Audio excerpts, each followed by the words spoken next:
11 août, bienvenue sur cette courte vidéo. Je vous annonce que j'ai saisi le fisc à propos des montages financiers faits par monsieur Xavier Aranguren à propos de ces différentes sociétés autour de ce qu'on appelle la nébuleuse Etchecom, où, comme ça peut se trouver sur le net, on verra ce qu'en pense le fisc. Alors évidemment, ce n'est pas une dénonciation anonyme. Je mets mon nom. On a quelque chose d'extrêmement étrange dont vous avez déjà parlé.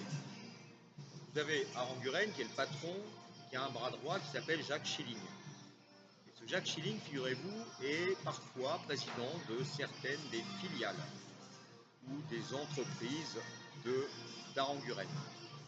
Et dans ces entreprises, donc il est président et l'autre, Aranguren, qui est son patron, et le numéro est en dessous. Alors, je vous avais dit, à quoi ça sert ce truc-là? En fait, ça permet très probablement, et c'est ce que va étudier le fisc de près, parce que je vais leur faire une note circonstanciée, je dirais de ne pas verser un salaire plein avec ce qui s'appelle des charges sociales, retraite, sécurité sociale, assurance maladie, tout ça, la CAF.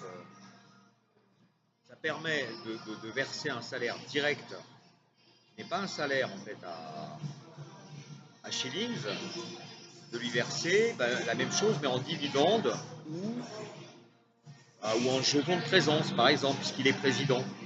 On fait une assemblée générale bidon. On est d'accord que là, dans ce cas-là, si je ne me trompe pas, Schillings c'est un président fantoche.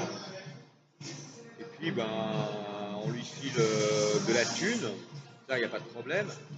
L'ennui c'est que c'est du vol de la collectivité et que surtout, quand on est président, on l'est vraiment.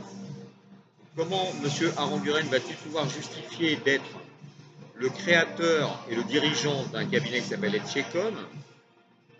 Il a recruté et fait monter un certain Jacques Schillings, lequel le dépasse sur 2 de ses 4 ou 5 entreprises. Ce que je veux dire par là, c'est qu'en tant que tel, ça n'a pas de sens. Ça sent la magouille. On va voir ce que le fisc aura à dire. Est-ce qu'il va considérer que voilà, ça fait partie des us et coutumes qu'on peut tolérer?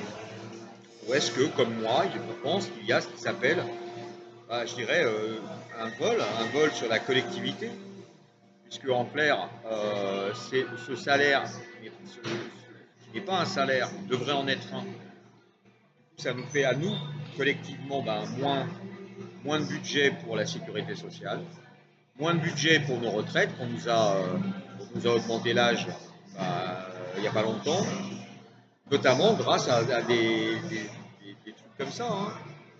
Et puis pareil pour la CAF.